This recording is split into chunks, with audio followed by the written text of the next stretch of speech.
Nazareno, sinasamba ka namin, pinipinto ka namin. Aral mo ang aming buhay at kaligtasan, Nuestro Padre Jesus Nazareno, iligtas mo kami sa kamatayan. Ang krus mong pinamatayan ay sagisag ng aming kaligtasan. Nuestro Padre Jesus Nazareno, dinarangal ka namin. Nuestro Padre Jesus Nazareno, inulwalhati ka namin. Nuestro Padre Jesus Nazareno, inarangal ka namin. Nuestro Padre Jesus Nazareno, inulwalhati ka namin.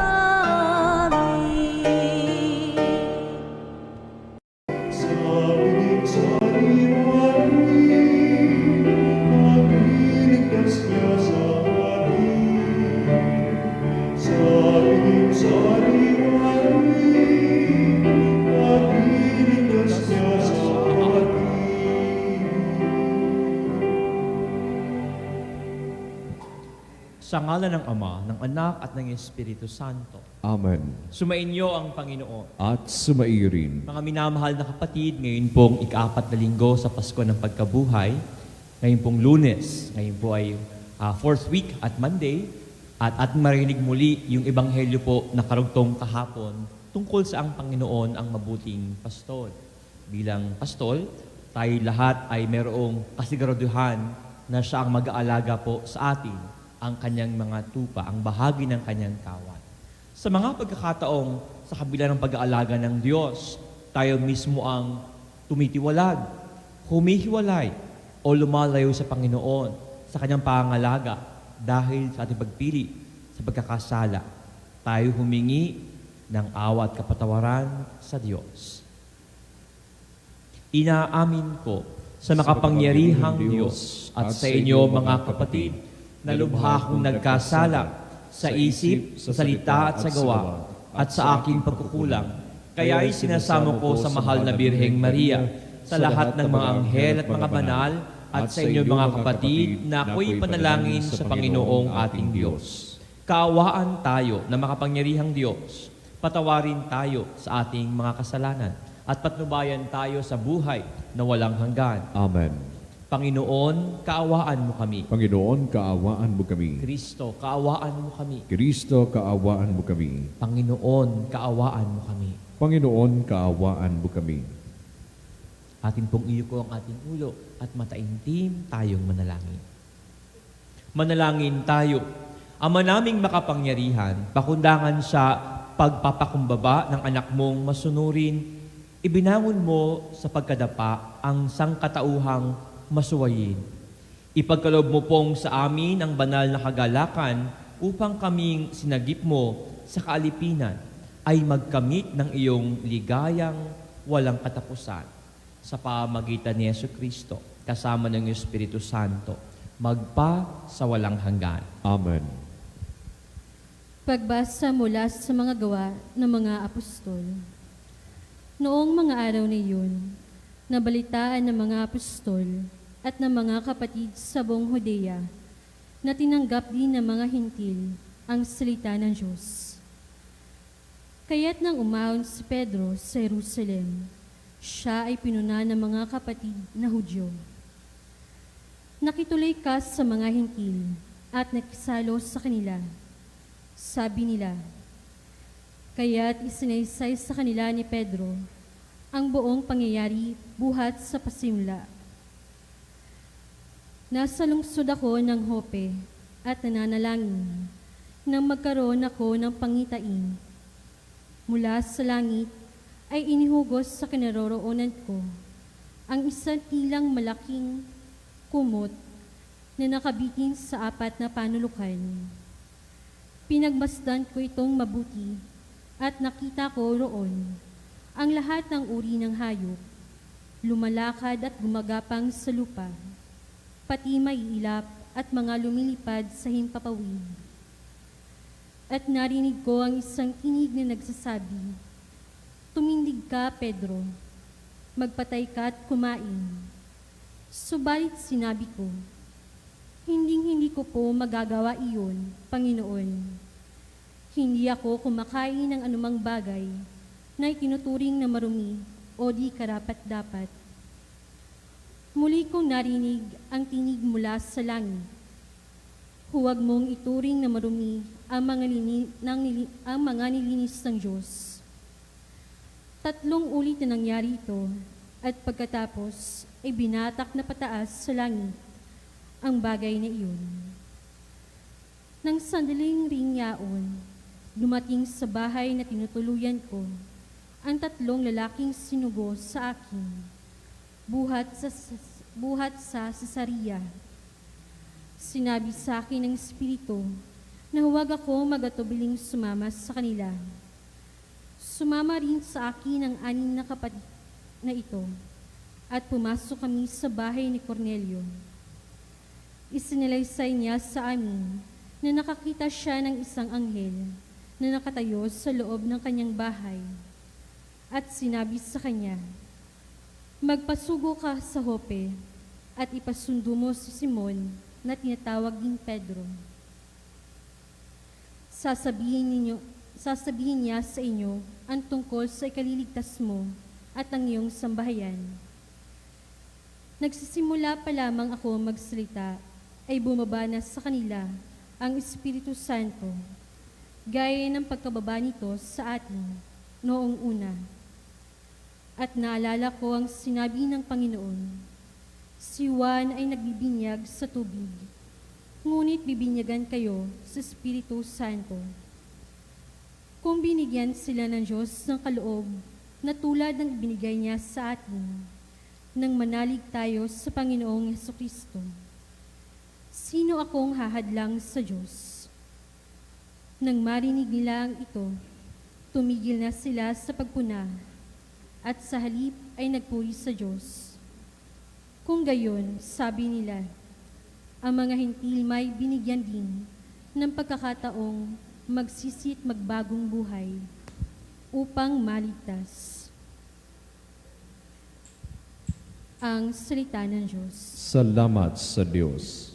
Aking kinasasabikan ang Diyos na nabubuhay. Aking kinasasabikan ang Diyos na nabubuhay. Kung paanong yaong batis ang hanap ng isang usa, gayon hinahanap ang Diyos ng uhaw kong kaluluwa. Aking kinasasabikan ang Diyos na nabubuhay. Nananabik ako sa Diyos, Diyos na buhay, walang iba. Kailan kaya maaring sa harap mo ay sumamba? Aking kinasasabikan ang Diyos na nabubuhay. Ang totoo at ang liwanag, buhat sa iyo ay pakamtan, upang sa Sion ay ibalik sa bundok mong dakong banal, sa bundok mong pinagpala at sa templo mong tirahan. Aking kinasasabikan ang Diyos na nabubuhay. Sa dambana mo, O Diyos, ako naman ay dudulog. Yamang galak at ligaya ang sa aking iyong dulot. Sa saliw ng aking alpay, magpupuri akong lubos. Buong lugod na aawit ako sa Diyos na aking Diyos. Aking kinasasabikan ang Diyos na nabubuhay.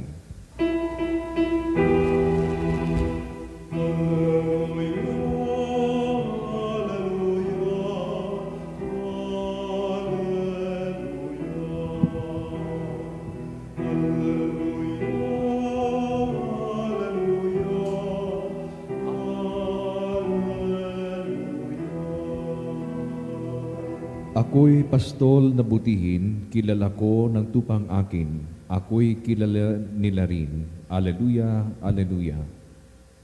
Sumainyo ang Panginoon. At sumaiyo rin. Ang mabuting balita ng ating Panginoon ayon kay San Juan. Papuri sa iyo, Panginoon.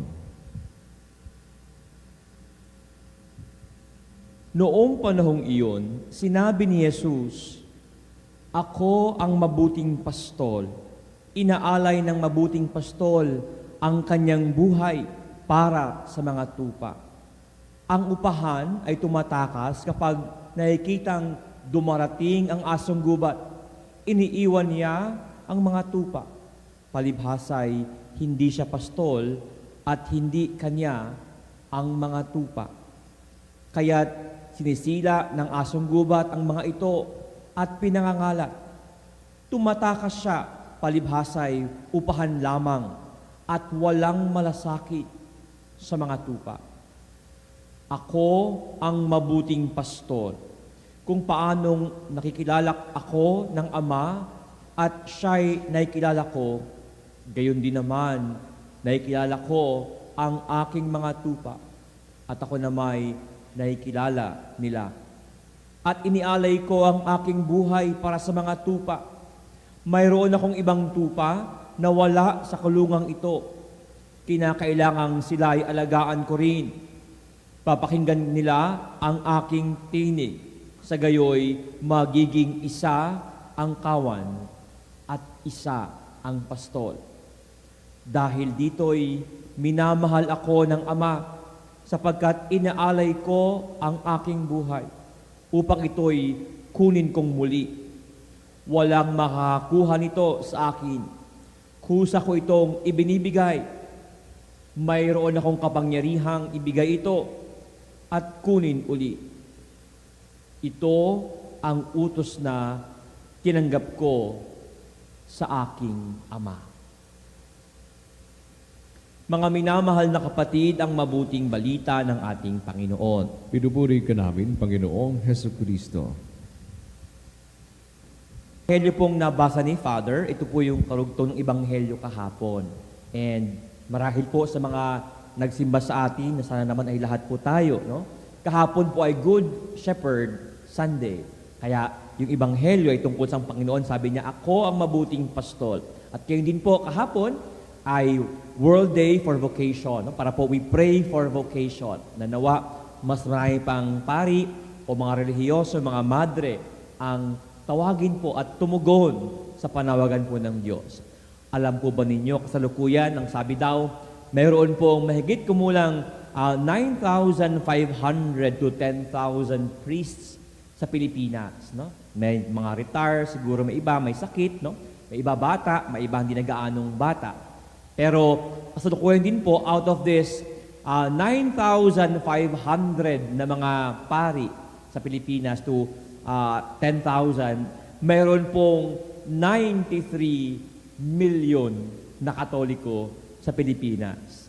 Ibig sabihin daw po, isang pari kailangan mag-alaga mahigit kumulang 10,000 souls. Isang pari, gawin po karami ang kailangan niyang alagaan. No?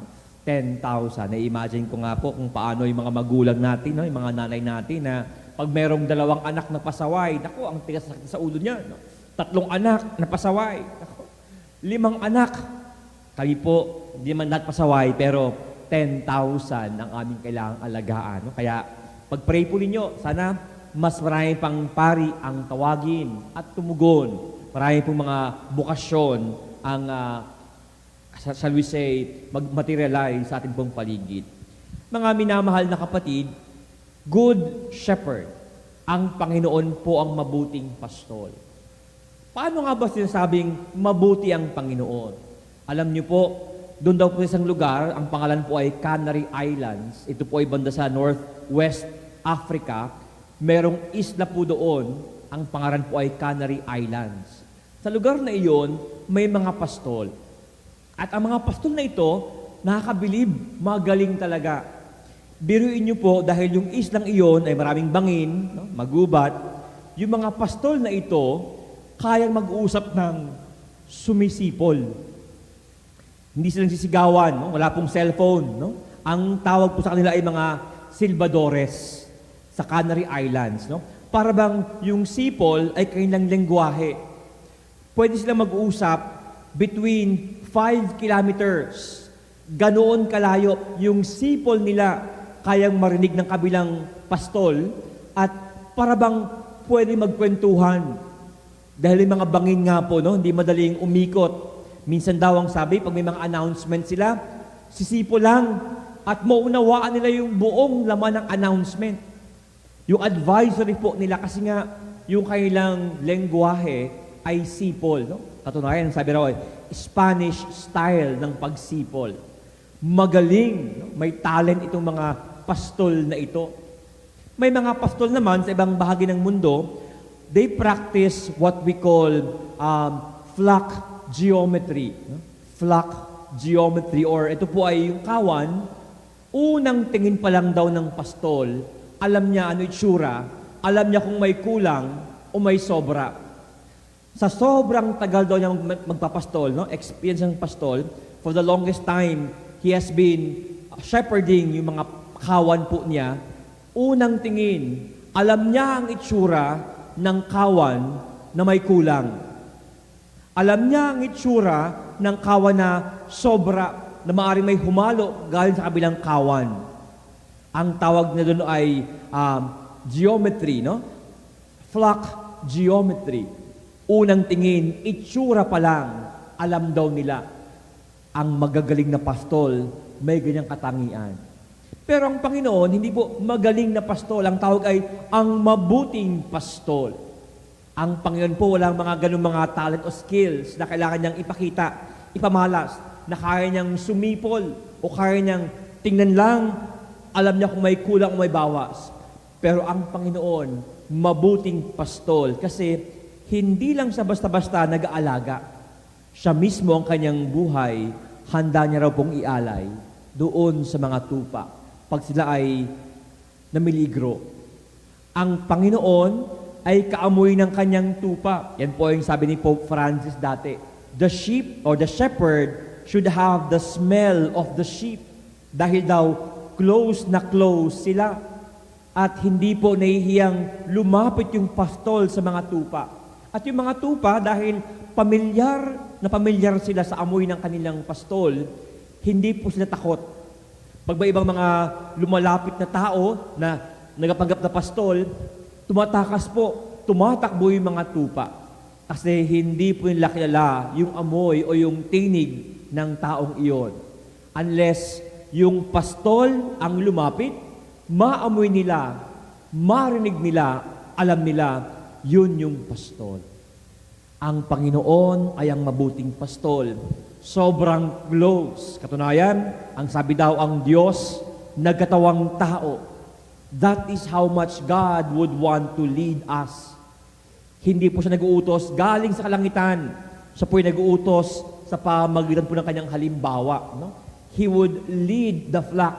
Pinapangunahan po niya ng kanyang halimbawa, ng kanyang presensya, yung kanyang kawan. Kaya mabuting pastol.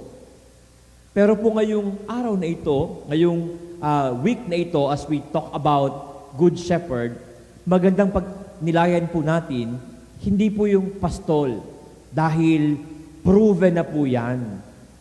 Wala na pong duda. Ang Panginoon ay mabuting pastol.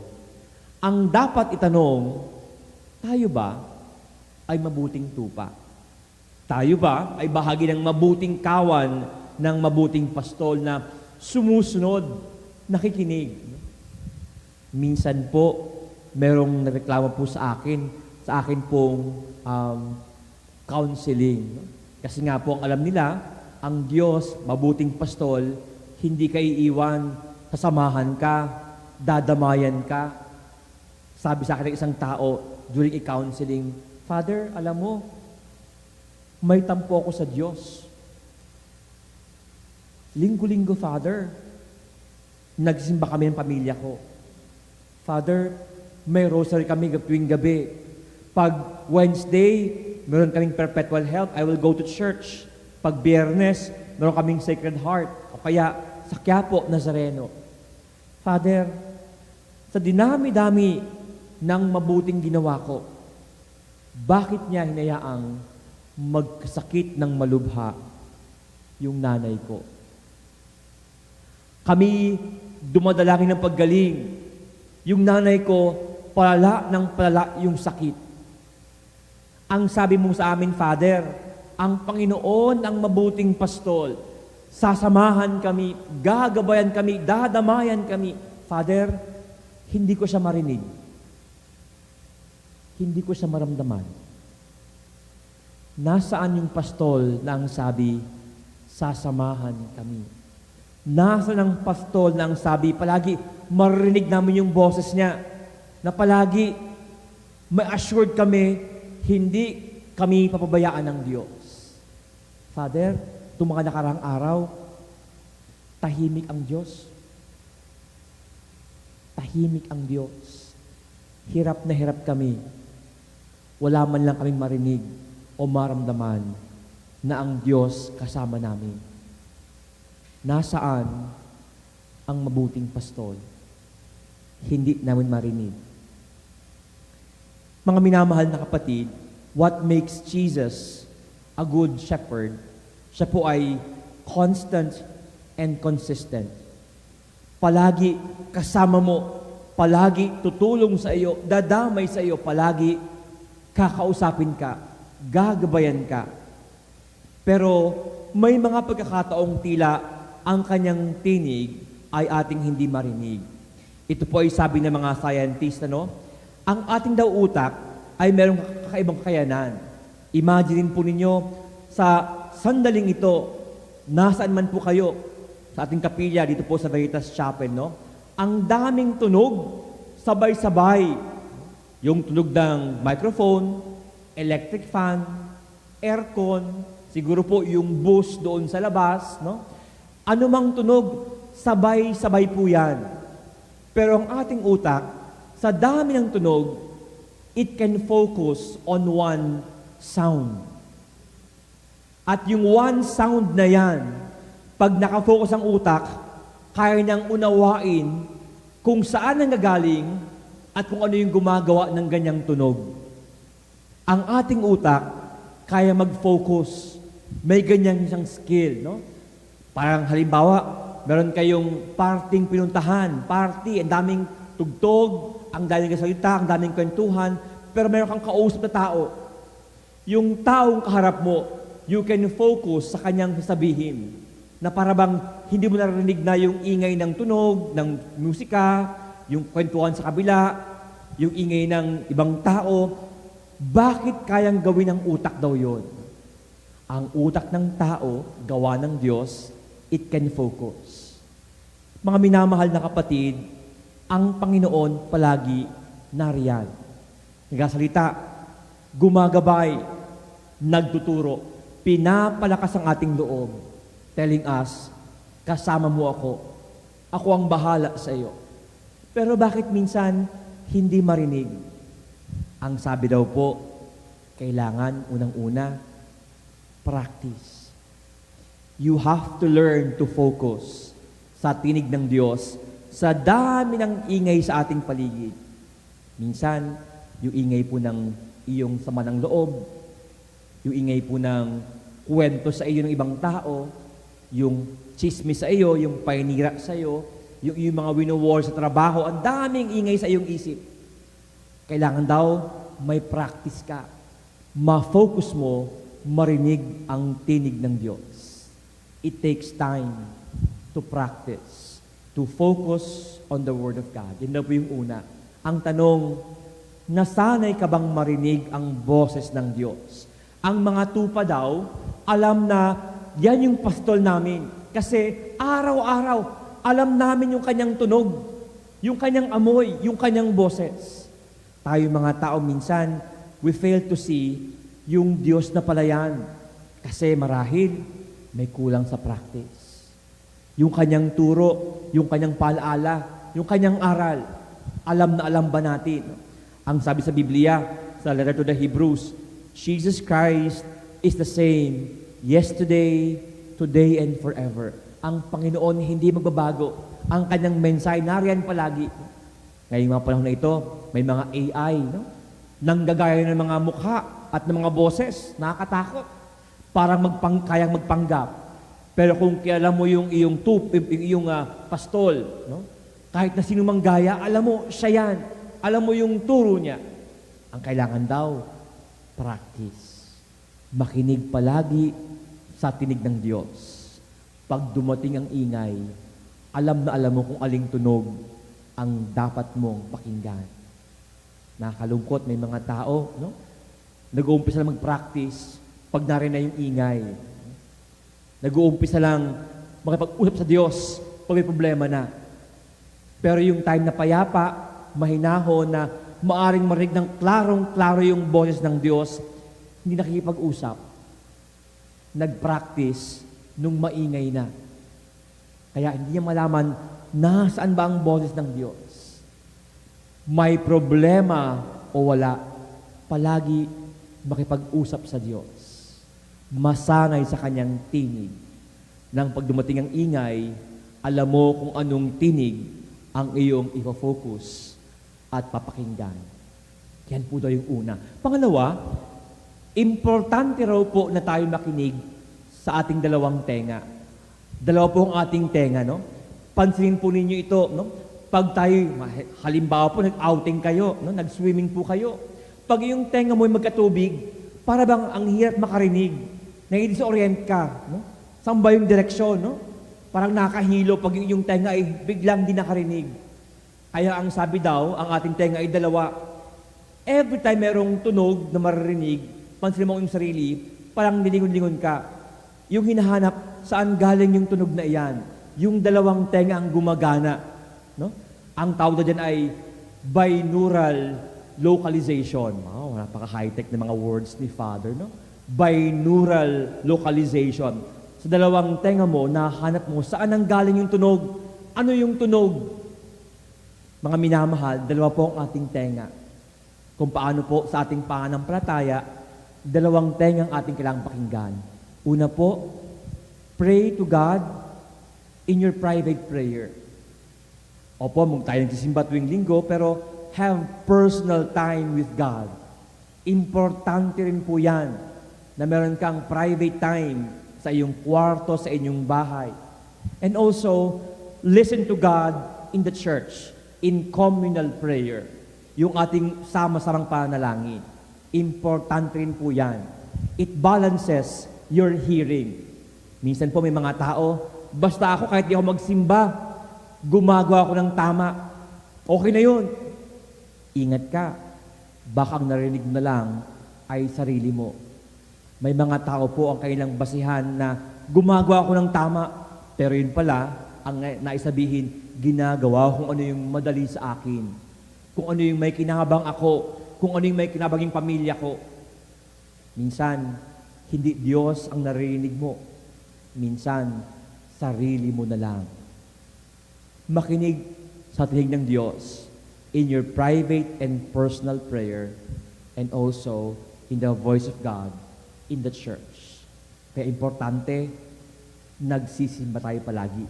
Madalas, where we hear the teachings and the words of Christ.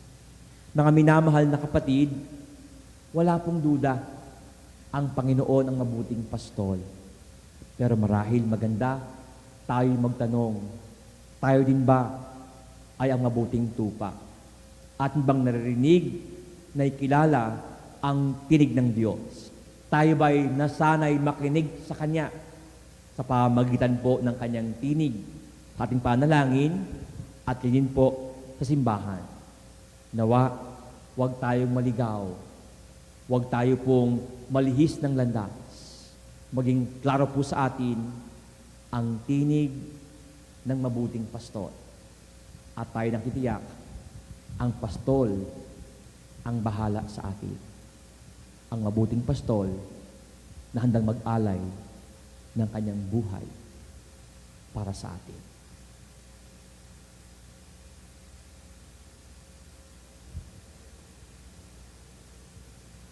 Amen.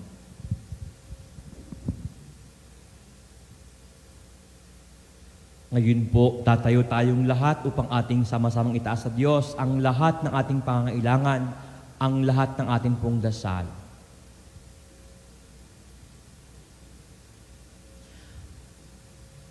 Ang Panginoon ang mabuting pastol na nakakakilala sa mga kabilang sa kanyang kawan. Sa kani-kanilang pangalan, ialay natin ang ating mga pangangailangan, ang ating panalangin sa Diyos, na taglay ang pagtitiwala sa Kanyang pag-ibig sa atin. Ang ating dasal, Banal na pastol, panatilihin mo kami sa iyong pangalaga. Banal na pastol, panatilihin mo kami sa iyong pangangalaga. Ang Santo Papa, ang pastol na hinirang ng Diyos, naway gabayan tayo sa matuwid na daan. Manalangin tayo sa Panginoon. Banal na pastol, panatilihin mo kami sa iyong pangangalaga. Ang mga mananampalatayang Kristiyano, naway maging isang kawan na nasa pangangalaga ng isang pastol. Manalangin tayo sa Panginoon. Banal na pastol, panatilihin mo kami sa iyong pangangalaga.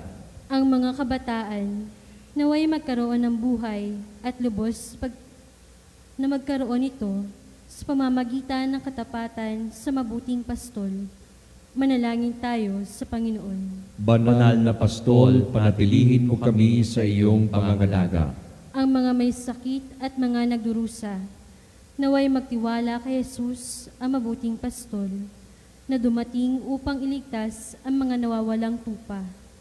Manalangin tayo sa Panginoon. Banal na pastol, panatilihin mo kami sa iyong pangangalaga. Ang mga yumao, naway makapasok sa pintuan ng kulungan ng mga tupa at magdiwang kasama ng pastol at bantay ng kanilang mga kaluluwa. Manalangin tayo sa Panginoon. Banal na pastol, panatilihin mo kami sa iyong pangangalaga. Sa ilang sandali ng katahimikan, ipanalangin natin ang kagalingan at tanging kahilingan ng mga Eucharistic advocates.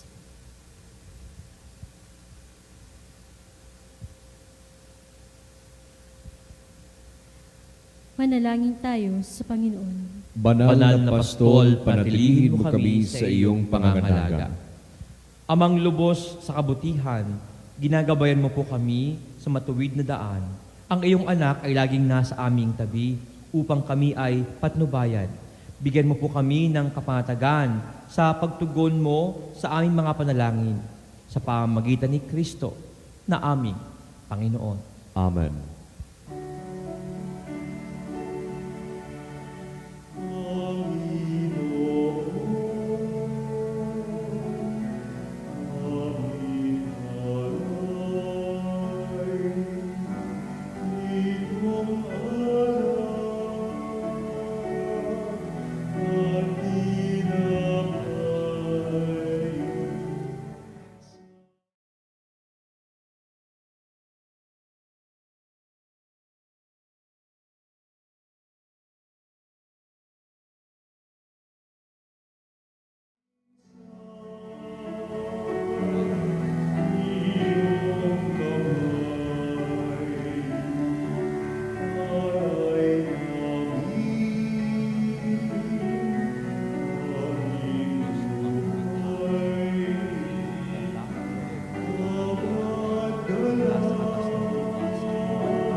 Manalangin kayo, mga minamahal na kapatid, na nawa itong ating hain na alak at tinapay ay kalugdan ng Diyos amang makapangyarihan. Tagabinawahan ng Panginoon itong paghain sa iyong mga kamay sa kapurihan niya at karangalan sa ating kapakinabangan at sa buong sambiginan niyang banal.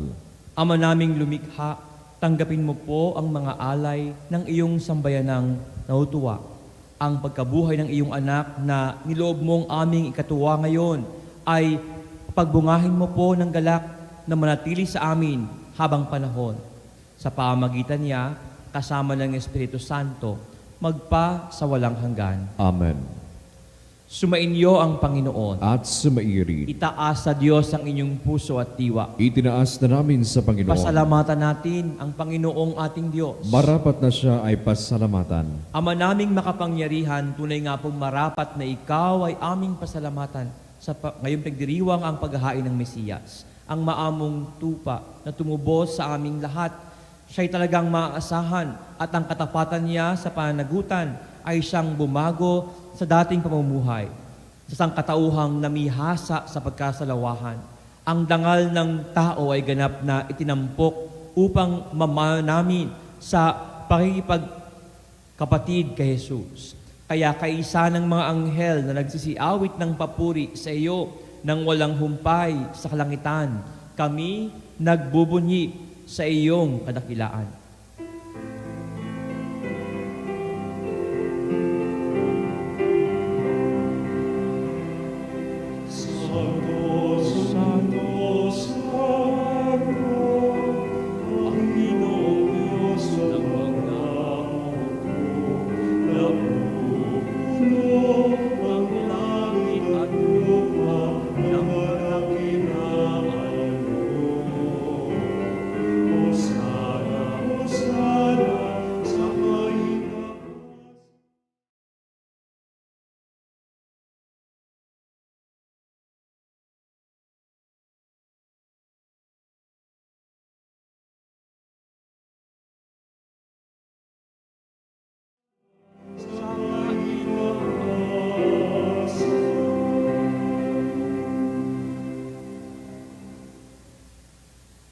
Ama naming banal, ikaw ang bukal ng tanang kabanalan, kaya sa pamamagitan ng inyong Espiritu, inyo pong gawing banal ang mga kaloob na ito upang para po sa amin maging katawan at dugo ng aming Panginoong Hesukristo.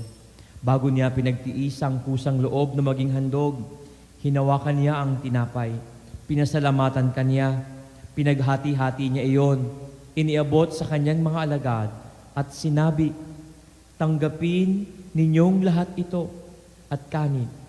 Ito ang aking katawan na ihahandog para sa inyo.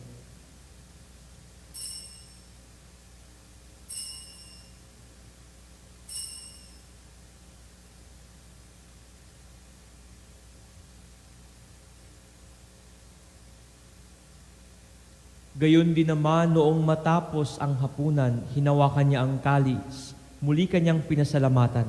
Iniabot niya ang kalis sa kanyang mga alagad at sinabi, tanggapin ninyong lahat ito at inumin. Ito ang kalis ng aking dugo, ng bago at walang hanggang tipan, ang aking dugo na ibubuhos para sa inyo at para sa lahat, sa ikapagpapatawad ng mga kasalanan. Gawin ninyo ito sa pag-alala sa akin.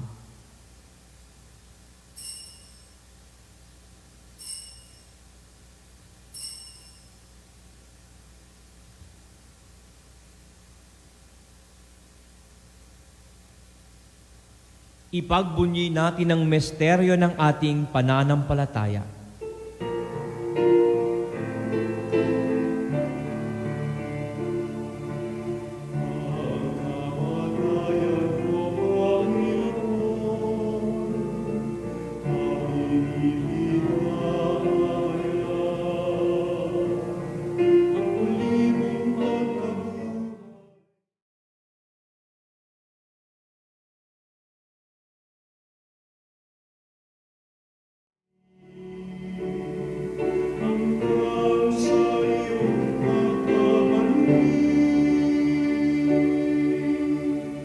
Ama, ginagawa po namin ngayon ang pag-alala sa pagkamatay at muling pagkabuhay ng iyong anak. Kaya po inaalay namin sa iyo ang tinapay na nagbibigay buhay at ang kalis na nagkakalob ng kaligtasan. Kaming lahat po nagpapasalamat dahil kami ngayon inyong minarapat na tumayo sa harap niyo sa misang ito para po maglingkod sa inyo. Isinasamo po namin na kami na magsasalo-salo sa katawan at dugo ni Kristo ay mabuklod sa pagkakaisa sa pamamagitan ng Espiritu Santo. Ama, lingapin mo po ang iyong simbahang laganap sa buong daigdig. Puspusin mo kami sa pag-ibig kaysa ni Leon na aming Santo Papa, ni Elias na aming obispo, ang lahat ng mga obispo at ng tanang kaparian. Inyo rin pong alahanin, Panginoon, ang mga kapatid naming nahimlay nang may pag-asang silang lahat ay muli mabubuhay. Gayon din ang lahat ng mga pumanaw na amin ngayong inaalaala at napanalangin sa misang ito.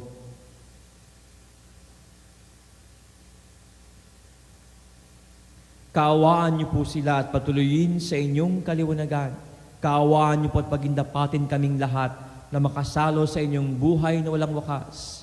Kaysa ng mahal na Birheng Maria, ina ng Diyos at amin ding ina, kaysa San Jose, ang kanyang kalinis-linisang esposo, kaysa ng mga apostol at lahat ng mga banal na namuhay dito sa daigdig ng kalugod-lugod sa iyo, may pagdiwang nawa namin ang pagpupuri sa ikararangal mo sa pamagitan ng iyong anak na aming Panginoong Hesukristo. Sa pamamagitan ni Kristo, kasama niya at sa Kanya, ang lahat ng parangal at papuri ay sa iyo, Diyos amang makapangyarihan, kasama ng Espiritu Santo, magpasaha walang hanggan.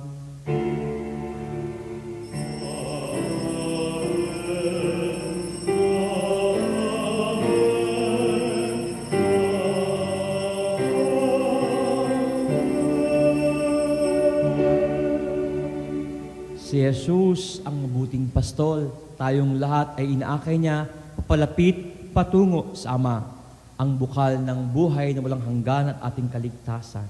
Sa kanyang pangunguna, tayo'y sama-samang dumalangin sa Ama, sa panalangin mismo si Jesus ang nagturo sa atin.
Hinihiling po namin, Ama, kami po ay adya sa lahat ng masama, pagkalooban ng kapayapaan araw-araw, iligtas sa kasalanan at ilayo sa lahat ng kapahamakan, samantala pong aming pinananabikan ng dakilang araw ng pagpapahayag ng aming tagapagligtas na si Jesucristo. Sapagkat iyo ang kaharian at ang kapangyarihan at ang kapurihan magpakailanman. Amen. Panginoong Jesucristo, inyo pong sinabi sa inyong mga alagad at sa aming lahat ngayon, inyo rin pong sinasabi, kapayapaan ang iniiwan ko sa inyo, ang aking kapayapaan ang ibinibigay ko sa inyo. Tunghayan mo, Panginoon, ang aming pananampalataya at huwag nawa po ang aming napakarami, may bigat at mga paulit-ulit na pagkakasala. Pagkalooban nyo kami ng kapayapaan at pagkakaisa ayon sa inyong kalooban, kasama ng Espiritu Santo, magpa sa walang hanggan. Amen. Ang kapayapaan ng ating Panginoon ay laging sumainyo. At sumairi. Magbigayin po tayo ngayon ng kapayapaan sa bawat isa. Peace be with you. Kapayapaan po sa ating lahat, mga kapanalig.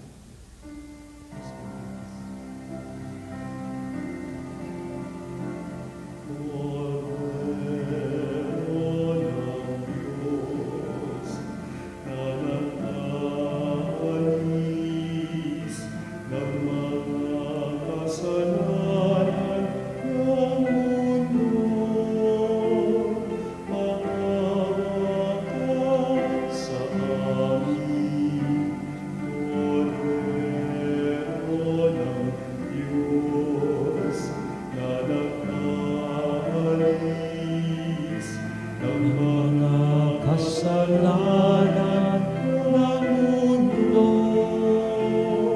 Maawa ka sa amin, Kordero ng Diyos, na nagpapalis ng mga kasalanan ng mundo.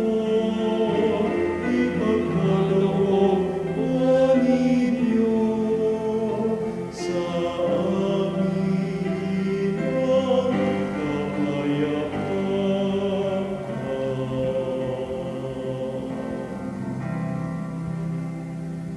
Mga minamahal na kapatid, narito si Jesus, ang ating Panginoon, ang mabuting pastol na nag-aalay ng kanyang buhay para sa kanyang kawan.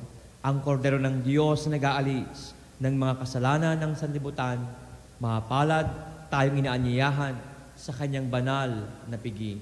Panginoon, hindi ako karapat-dapat na magpatuloy sa iyo, ngunit sa isang salita mo lamang ay gagaling na ako.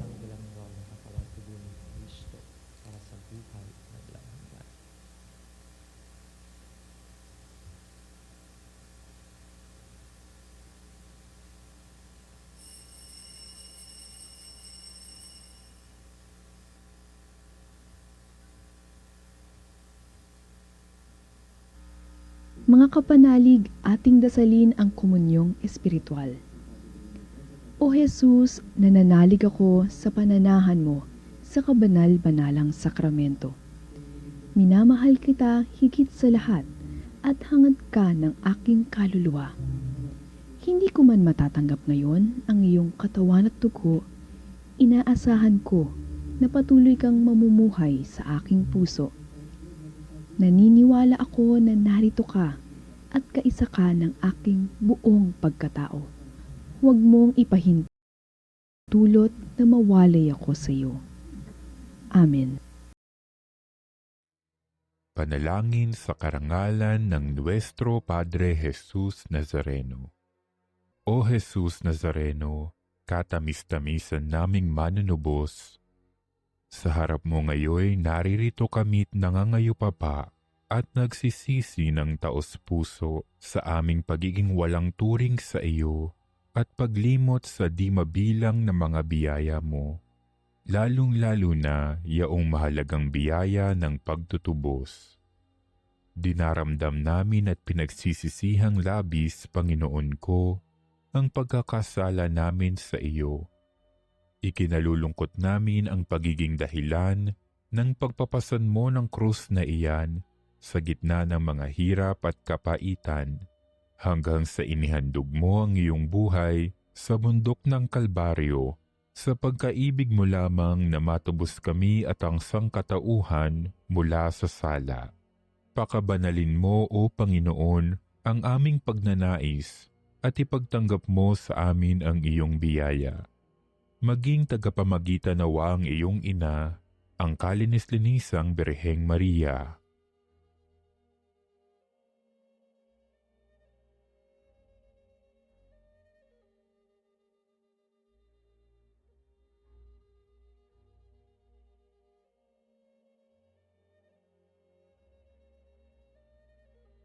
Ama naming makapangyarihan, niloob mong akuin ang iyong anak, ang krus at kamatayan, upang ang sangkatauhan ay matubos at mabuhay.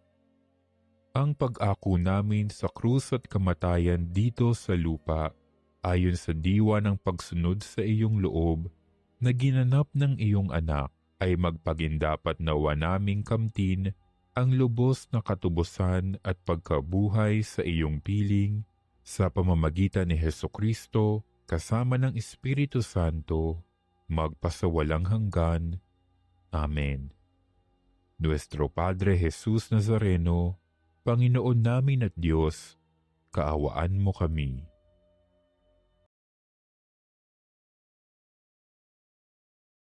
Manalangin tayo. Ama naming mapagmahal, tunghayan mo po at lingapin ng iyong sambayanan na minarapat mong makinabang sa piging na pangmagpakailanman. Ipagkaloob mo pong kami ay malulhating makarating sa pagkabuhay na magtatampok sa amin sa iyong piling. Sa pamagitan ni Yesu Kristo, kasama ng Espiritu Santo, magpasawalang hanggan. Amen. Sa pong maiksing paalaala, announcement, inanyayahan po namin kayo sa Triduum ni San Jose, manggagawa ngayon pong April 28 to April 30 bilang paghahanda sa kanyang kapistahan ngayon pong darating na Mayo 1. Sama-sama po tayong manalangin at mag-alay ng banal na pamisa para sa lahat ng manggagawa, sa kanilang pamilya at sa ating mga personal na kahilingan at pasalamat. Lalo pa nga po ngayon pong panahon ng medyo may krisis po tayo, may mga manggagawang kailangan na kailangan ang ating panalangin, ang ating suporta. Maaari po kayong tumawag lamang sa Religious Department, 8925-7931, Local 129-131-137, o mag-text po kayo sa numero 0917-631-4589. Inyo pong hanapin lamang si Miss Rene Jose o si Miss Ali Nahe. Sa San Jose Manggagawa, ipanalangin mo kami. Maraming salamat po. And of course, bago po tayo magwakas ng ating pong misa, ang ating pong palaging prayer for healing sa mga may karamdaman po sa ating nakaantabay ngayon, nakikinig sa radyo, social media, and even po sa ating pong istasyon. Aking hihilingin po muli na inyo pong ilahad ang inyong mga palad habang akin pong dadasal ang panalangin po ng kagalingan sa inyo pong lahat. Manalangin tayo. Panginoong Jesucristo, pinasan mo po ang aming mga tiisin at dinala mo ang aming mga dalamhati upang iyong ipakilala ang halaga ng pagtitiis at ng pangailangan ng tao ng iyong tulong. Magiliw mo pong dinggin ang aming mga panalangin para sa mga minamahal namin na ngayon ay may karamdaman, may mga tinitiis, may mga sakit sa katawan, sa kanilang puso, sa kanilang pag-iisip. Loobin mo pong maunawaan ng mga taong labis na nahihirapan dahil sa naranas nilang mga sakit at karamdaman na sila ay kabilang sa iyong mga hinirang, sa iyong kawan. Tulungan mong maunawaan nila na sila ay kaisa mo sa iyong mga pagtitiis para sa kaligtasan ng sangkatauhan. At sa huli, matanggap nawa nila ang iyong biyaya ng kagalingan. Ang lahat ng ito ay aming nadalangin sa iyong ngalan, ikaw na buway't nagkahari, magpa sa walang hanggan. Amen. Sumainyo ang Panginoon At sumaiyo rin. at nawa pagpalain kayong lahat at ingatan ng makapangyarihang Diyos, Ama, Anak, at Espiritu Santo. Amen. Tapos na po ang ating misa. Humayo kayo sa pag-ibig at kapayapaan ni Kristo. Salamat sa Diyos. Muli po, isang pinagpalang Lunes sa ating pong lahat. Magandang araw po sa inyo.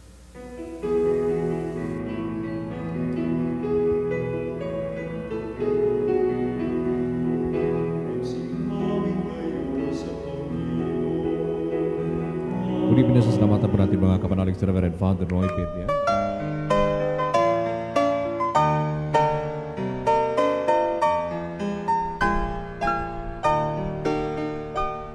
Nuestro Padre Jesús Nazareno, sinasamba ka namin, pinipintuho ka namin, aral mo ang aming buhay at kaligtasan. Nuestro Padre Jesús Nazareno, iligtas mo kami sa kamatayan, ang krus mong pinamatayan ay sagisag ng aming kaligtasan. Nuestro Padre Jesus Nazareno, dinarangal ka namin. Nuestro Padre Jesus Nazareno, inulwalhati ka namin. Nuestro Padre Jesus Nazareno, inarangal ka namin. Nuestro Padre Jesus Nazareno,